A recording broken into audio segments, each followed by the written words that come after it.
Welcome to Forward Ever, Leading in Challenging Times, presented by Worth Wealth Management, a weekly conversation with area leaders about how to persevere during uncertain times. Now here's your host, Gary Shorman. Hi, everyone, and welcome to Forward Ever, Leading in Challenging Times. Our guest today, when you talk about weather, Kansas has special weather challenges, and some of those can be really dangerous. So our guest today, we talk about leading, we talk about challenging times. Our guest today is Dr. Kendall Krug, who is working on a challenging project that brings improved weather radar, which means improved safety to our area of Kansas. And Dr. Krug, welcome to our program. Good morning, Gary. Thanks for having me.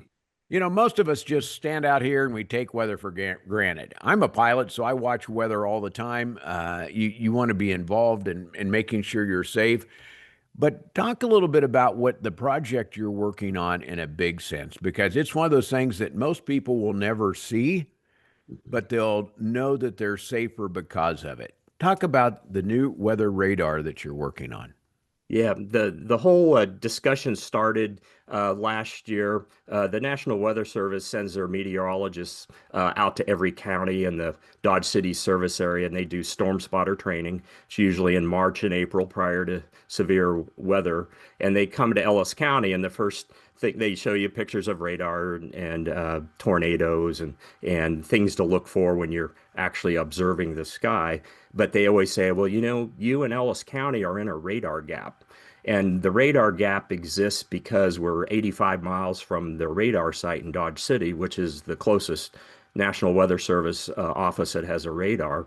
And because of the curvature of the Earth, the 85 miles from Dodge City to Hayes, we're actually about 7,000 feet below where that radar beam is looking. So that's called a radar gap. They acknowledge that it exists. So when they're tracking a storm coming up from La Crosse or southwest of Hayes, it gets to Hayes and it almost disappears on their radar. 7,000 feet, most of the severe weather, tornadoes, occurs below that. So that shows the importance of our county storm spotters, which is, fire and sheriff's office, and the amateur radio club is part of that. And they have the warning system. They quoted a figure of 9 minutes. So when they detect a severe storm cell, potentially with a tornado, they have about 9 minutes lead time to be able to get the warning out. Then the warning goes to the local level, and the emergency managers hit the siren button. So that intrigued me. That certainly these days we can do better with the technology and with the way to share technology with the internet, which really didn't exist when the weather surveillance radars were developed and deployed back in the late 80s. So we're working with, they started rolling them out to the Weather Service in like 1990, and they have one at each of the Weather Service offices across the country. But the National Weather Service publishes maps, and Ellis County is the only radar gap in the state of Kansas. And if you look at their historical storm probabilities of severe weather, we're also right in the bullseye for that. So we have this bad combination of poor radar coverage. We're in a high area for severe weather, and we're also the largest population center in western Kansas. So think of if a Grinnell event or a Hoisington event came through Hayes. The Hoisington tornado, by the Weather Service statistics, was 600 yards wide.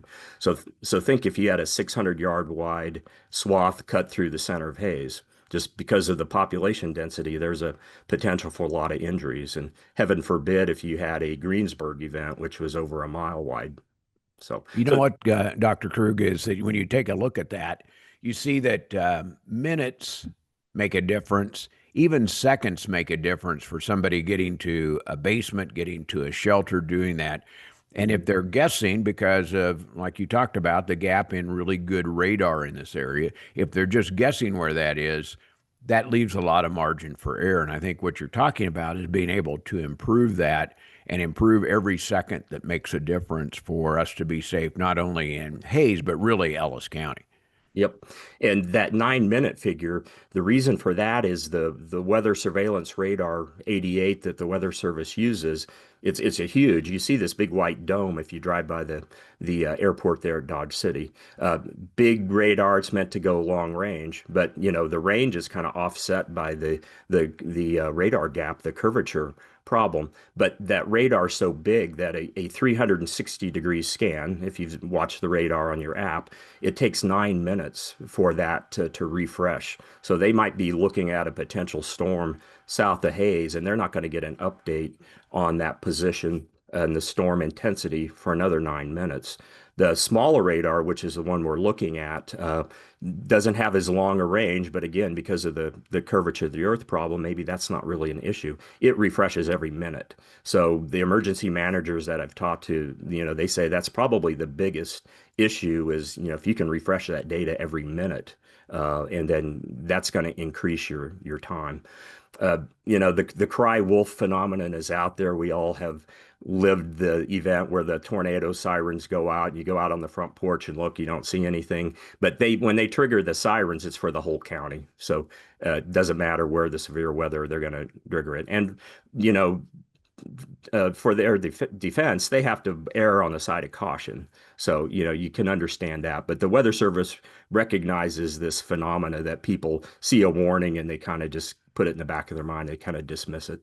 So, Kendall, the person out there listening or watching this may be saying, why doesn't the Weather Service take care of this? Why did it depend on Dr. Krug to come to us with an idea to make this happen? yeah, that's a good question. Well, you can see what's going on in Washington right now, and it's a funding problem. And it took an act of Congress to back in 1988 to fund the placement of 157 of these radar systems that Sperry manufactured. So they're all the same. Of course, there's workstations and everything that go with it, but every Weather Service forecast office, which I think is in 121, the FAA and the Department of Defense received all these. So they had the same radar. They were deployed from 1990 to 1997. It's not likely that we would see that much expenditure on a project like this again.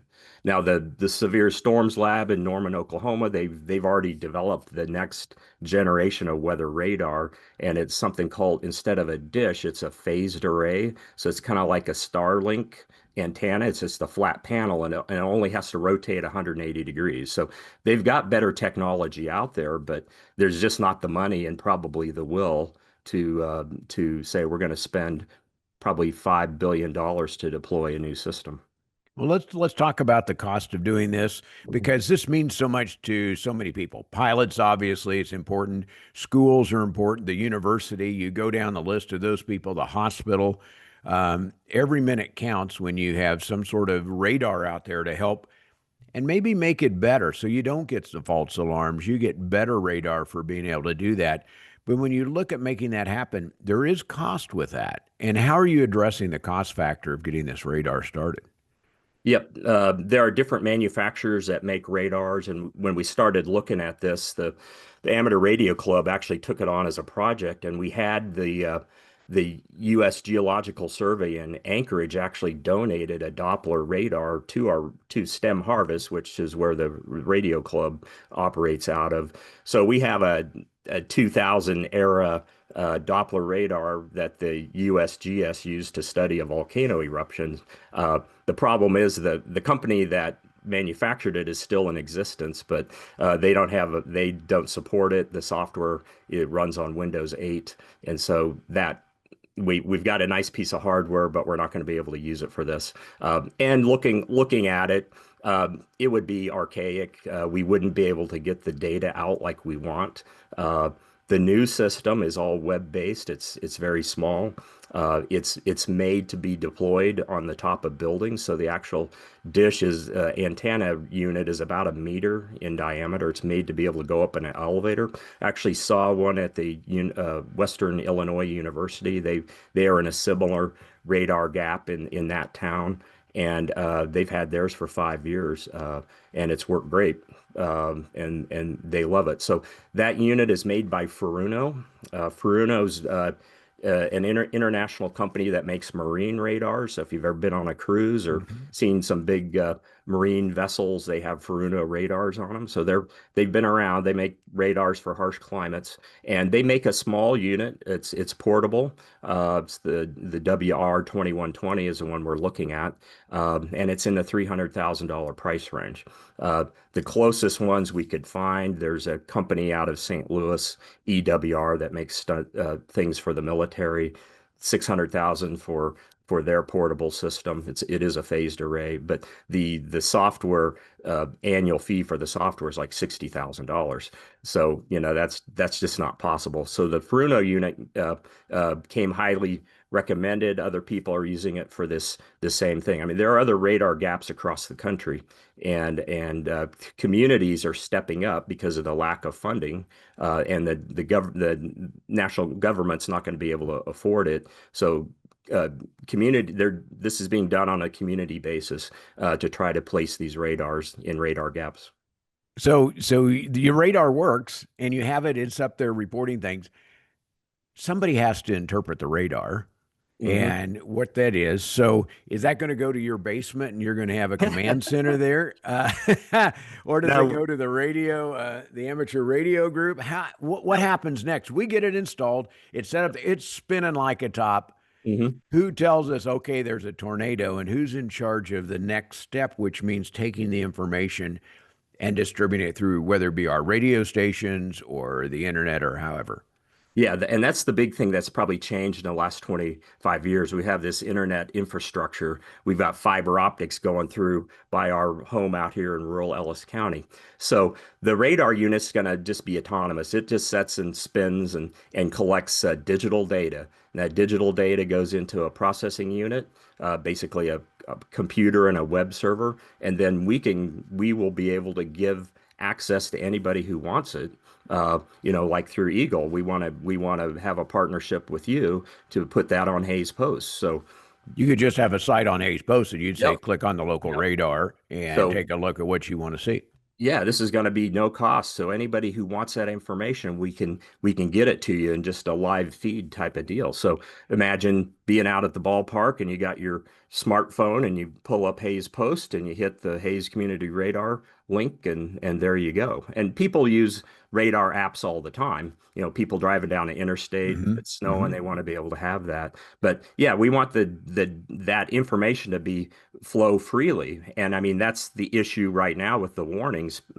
If we can go directly to your phone, you can pull that information up. I mean, it's going to be readily available to anybody who wants it. It's also going to, there will be, that there's another way to access the data by having a software called GR2, and that's what the county EOC uses in their operations center. They actually can pull up any radar in the country, but they can get 4 different screens of reflectivity and velocity data and things like that. So we want all the EOCs in Ellis County and the surrounding counties to have it. The National Weather Service is going to have the direct feed to that same information. So there's still going to be the agency that's going to be making the calls for the warnings. Okay, because we don't have a meteorologist here other than Grady Dixon at Fort Hayes, who's been Hmm. supportive of the project, and he certainly understands the radar gap, and has written us a wonderful letter of support for that, and he'll be involved as probably a consultant type level. But STEM Harvest is an education 501c, so we also see this as a way for community education to get this information. How do you access the data? What does it mean? We see it as a community service, but also an education piece. And there are Dr. Dixon is a meteorologist. They have meteorology classes at Fort Hayes, so we'll be able to spin it into that, and also with high school students for STEM activities. Well, you know, it is a whole world, whether it be agriculture, whether it be safety, whether it be aviation, all of that depends so much on weather. And being able to interpret the best data is so much better than just guessing. In fact, I was thinking, if you're home, you hear a warning go off, instead of going outside and looking, you could maybe just pull up your app and say, hey, there is a tornado somewhere close or bad weather. Yep. Big red blobs are bad when you're flying. I can tell you that. Don't Yep. fly into a big red blob. If there's one close to town, stay in, go take shelter, and it can save your life if you do that right. And that's why I look at this as being important, is because it's really a life-saving technology that you're working on to bring to our community. Talking to my friends that are pilots and you fly, and if you're in Kansas City and trying to get back to Hayes, you really have no data below 7 to 10,000 feet. You could pull up the app in Kansas City before you take off and see what the conditions are in Hayes, and that's a pretty neat thing. Again, with the internet technology we have and the information sharing, we were visiting my son in Anchorage this summer, and we were out in Homer when the big earthquakes went off in Russia, the 9 point whatever it was. It takes a while to get to Homer from Hayes. I can tell you Oh that. yeah, yeah. It's a long drive from Anchorage. But anyway, we're sitting on the beach, enjoying our grandson, and our cell phones went off, and a tsunami warning popped up. So we have the technology that the county would be able to ping any cell phone in Ellis County if they see bad weather pop up. So instead of waiting for the siren, imagine if the warning could go directly to every individual person. So that technology exists, and that's what we're wanted. And since it's already out there, we want to tap into that and just use it in a different way. Well, Kendall, thanks for you and your group. We're going to take a quick break here. I want to come back and talk about the funding mechanism because I know you're looking for some grants to make this happen. Sooner is better than later. If you're working on this every day, let's get her done. We'll take a break, come back, and Dr. Kendall Krug is our guest. We're talking about providing a new weather service radar that will help us be safer in Ellis County. Back with more after this. Since 1776, the United States of America continues to stand tall. It's been tested before, many times. Through grit and the ability to move forward, we create better tomorrows. We help our clients live their best lives to and through retirement. We make it easier. Thank you, Kansas. Worth Wealth Management, enhancing lives and strengthening families. Welcome back to Forward Ever, leading in challenging times with our guest, Dr. Kendall Krug. And we've been talking about a new version. If we're in a radar gap, it's great to see someone in Ellis County that's here saying, oh, we'll solve the problem. The government can't do it. We can do this, and we can be safer here. And Dr. Krug is leading the charge for getting that done. You left off a packet of information for me. And it was not an encyclopedia type of packet, but there was a lot of information. You've done a lot of work to get to this point. It takes money. How are you funding this? Yeah, I mean, that $300,000 is just something we can't go out and write a check for. So grants are going to have to be involved. We've already had positive results from the Heartland Community Foundation. They have disaster funds, and they're Trigo, Ellis, and Rooks County. So we'll be applying to a grant from them. I was on the Heartland board for several years, and I've kind of seen how grant operations work. And of course, the big daddy in our part of the state is the Hansen Foundation. So we're certainly gonna try to raise some money, a small portion of it locally to show the local buy-in. The letters of support we've gotten from every sector have been just amazing. Things I didn't even think about in Hayes and Ellis County. So it's going to take a large grant, but certainly we've approached some businesses that have a stake in this, and besides giving us really nice letters of support and how this would affect their industry, they're giving us pledges. So we're basically taking a pledge at this point that if we're fortunate enough to get the Hansen grant, then the pledge would come due. So, and I mean, if I can get about 10% locally is kind of what my goal was, that's very doable, and we're probably more than halfway there. Very good. Well, the next step is how does someone listening get a hold of you, get a hold of your group? What's the best way? I'm hearing this. I like it. I want to support it. What do I do next? Yeah, so we're running this through STEM Harvest, which is a science, technology, engineering, math program down on Main Street. Dallas and Dacia Hazelhorse took over the old Hayes Daily News building, and they have 4 daughters, and they wanted them to learn technology. They're So an amazing group down there too, by yeah. the way. So, and he runs a cybersecurity business. So this is just a sideline for him, but he's passionate about educating the next generation, things that they aren't getting in school. So we have the nonprofit educational STEM Harvest as our fiscal intermediary here. So you can make a donation to them, and the nice thing about it is it's tax deductible. So how you get a hold of them, just do a web search for STEM Harvest, or you can use my email or Dallas's email. Mine's Kendall at stemharvest.org, and his is Dallas at stemharvest.org. STEM Harvest is STEMHARVEST, all one word, .org. So that goes to our email, and then we can contact you, send out a pledge form if you would like to do it. Well, Kendall, thank you for the work you've done to get to this point. You're looking at the stack of information that it takes to get here, doing the research for the right kind of thing, or I guess the most efficient and technology advantage type of thing to be able to make this happen and keep us safe is good. And that takes a lot of work. So thank you for getting us to this point. And I hope somebody out there is listening and say, hey, I want to help support this. I want to be a part of it. I want to make this happen, because we don't want one of those. You talked about some disasters that have happened in the area. We just watched one that's a hurricane, but tornadoes can do the same thing.